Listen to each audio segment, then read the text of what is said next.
Hello friends, நம்ம இந்த வீடியோவில் பார்க்க போகிறது மீண்டும் சொத்து வரி உயர்வு 6% செலுத்தாதவர்களுக்கு அபராதம் விதிக்கப்படும் என தமிழக அரசு ஒரு அதிரடியான அறிவிப்பு வெளியிட்டிருக்காங்க. இந்த அறிவிப்பு சம்பந்தமான முழு விவரத்தை தான் இந்த வீடியோவில் பார்க்க போகிறோம். வீடியோவை இறுதி வரைக்கும் ஸ்கிப் பண்ணாமல் பாருங்கள். வீடியோ பார்க்கறதுக்கு முன்னாடி நீங்கள் இந்த சேனலை ஒன்று சப்ஸ்கிரைப் பண்ணலாம். கீழே இருக்கிற சப்ஸ்கிரைப் பண்ணி கிளிக் பண்ணிக்கங்க. கூடவே பக்கத்தில் இருக்கிற பெல் ஐக்கானை கிளிக் பண்ணிக்கங்க. அப்போ தான் நாங்கள் போடக்கூடிய பயனுள்ள வீடியோக்களை நீங்கள் மிஸ் பண்ணாமல் பார்க்கலாம். வாங்க வீடியோக்களை போகலாம். தமிழ்நாட்டில் 2025-2026 நிதியாண்டில் சொத்து வரியை 6% உயர்த்த நகராட்சி நிர்வாகத்துறை நடவடிக்கை எடுத்து வருது. ஒன்றிய அரசால் அமைக்கப்பட்ட 15வது நிதி ஆணைய பரிந்துரையின்படி உள்ளாட்சி அமைப்புகளில் உள்நாட்டு உற்பத்தி வளர்ச்சிக்கு ஏற்றவாறு ஆண்டுதோறும் சொத்து வரி உயர்த்த அறிவுறுத்தியது.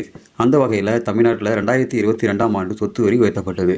அப்போது 600 சதுர அடிக்கு குறைவான பரப்பளவு உள்ள குடியிருப்பு கட்டிடங்களுக்கு 25% உயர்த்தப்பட்டது. இதேபோல் 601 முதல் 1200 சதுர அடி வர பரப்பளவு கொண்ட குடியிருப்பு கட்டிடங்களுக்கு 50%, 1201 முதல் 1800 சதுர அடி குடியிருப்பு கட்டிடங்களுக்கு 75%, 1800 சதுர அடி மேலாக இருந்தால் 100% சொத்து வரி உயர்த்தப்பட்டது. வணிக பயன்பாட்டு கட்டிடங்களுக்கு 100%, தொழிற்சாலை கல்வி நிலைய பயன்பாட்டு கட்டிடங்களுக்கு 75% உயர்த்தப்பட்டது. இதில் சென்னை மாநகராட்சியில் பிரதான பகுதிகளில் 600 சதுர அடிக்கு குறைவான கட்டிடங்களுக்கு 50%, 2021ஆம் ஆண்டு சென்னையோடு இணைக்கப்பட்ட பகுதியாக இருந்தால் 25% உயர்த்தப்பட்டது. 600 முதல் 1200 சதுரடி பரப்பளவு குடியிருப்பு கட்டிடங்களுக்கு 75%, 1201 முதல் 1800 சதுரடி பரப்பளவுக்கு 100%, 1801 சதுரடிக்கு மேல் 150% எனவும் உயர்த்தப்பட்டது. உயர்த்தப்பட்ட இந்த சொத்து வரி சொத்துக்களின் அளவு மற்றும் மண்டலங்களை பொறுத்து வேறுபட்டது. 2025-2026 நிதியாண்டில் சொத்து வரியை 6% உயர்த்தி நகராட்சி நிர்வாகத்துறை நடவடிக்கை எடுத்து வருகிறது. இந்த நிலையில் சென்னை மாநகராட்சி ரிப்பன் கட்டிட அலுவலகத்தில் செப்டம்பர் மாதத்துக்கான மாத கூட்டத்தின் போது மேயர் பிரியா தலைமையில் நடந்தது. கூட்டத்தில் மாநகராட்சி 6% சொத்து வரியை உயர்த்தியது குறித்து தீர்மானம் நிறைவேற்றப்பட்டு அமல்படுத்தப்பட்டுள்ளது. இந்த சொத்து வரி உயர்வானது அக்டோபர் 1 முதல் நடைமுறைக்கு வந்துள்ளது. இந்த நிலையில் கோவை மாநகராட்சியிலும் சொத்து வரி 6% உயர்வு அக்டோபர் 1 முதல் அமலுக்கு வந்துள்ளது.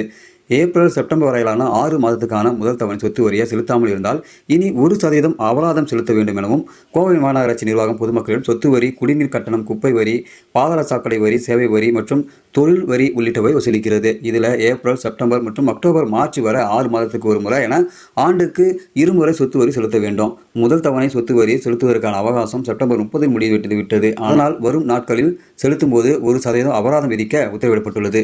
இரண்டாவது தவணைக்காக சொத்து வரியை அக்டோபர் 30க்குள் செலுத்தினால் 5% ஊக்கத்தொகை வழங்கப்படும். அதே நேரம் 2022 பிறப்பிக்கப்பட்ட தமிழக அரசின் உத்தரவின்படி 6% சொத்து வரி உயர்த்தப்பட்டிருக்கிறது. இந்த வரி உயர்வு அக்டோபர் 1 முதல் அமலுக்கு வந்திருக்கிறது. கடந்த நிதியாண்டில் சொத்து வரி வசூலில் கோவை மாநகராட்சி மாநில அளவில் முதலிடத்தில் இருந்தது. தற்போது 2ஆம் இடத்தில் இருக்குது. ஆண்டுக்கு 96% வரி வசூல் எட்டப்படும். அதன்படி சராசரியாக மாதம் 8% அடிப்படையில் முதல் 6 மாதங்களில் 48% எட்டியிருக்க வேண்டும். ஆனால் 35.68% எட்டப்பட்டுள்ளது. இந்த சூழ்நிலையில் மாநகராட்சியின் வருவாயை பொறுத்து நோக்கத்தில் ட்ரோன் சர்வே மூலம் வார்டு சென்று கட்டடங்கள் மறு ஆய்வு செய்யப்படுகின்றன. கூடுதல் பரப்பளவு கட்டிடத்திற்கு கட்டடங்கள் மற்றும் வணிக கட்டிடங்கள் மற்றும் வணிக பயன்பாடுடன் மாற்றம் செய்யப்பட்டுள்ள கட்டிடங்களுக்கும் கூடுதல் வரி விதிக்கப்பட்டது. வர்த்தக பகுதிகளில் நிறைந்த 40 வார்டுகள் பட்டியலிடப்பட்டு இவ்வகை கட்டிடங்கள் கண்டறியப்பட்டு வருகின்றன. இவ்வகையில் 25 கோடி ரூபாய் வரை வரி வருவாயை அதிகரிக்க மாநகராட்சி வருவாய் பிரிவினர் பணியாற்றி வருகின்றனர்.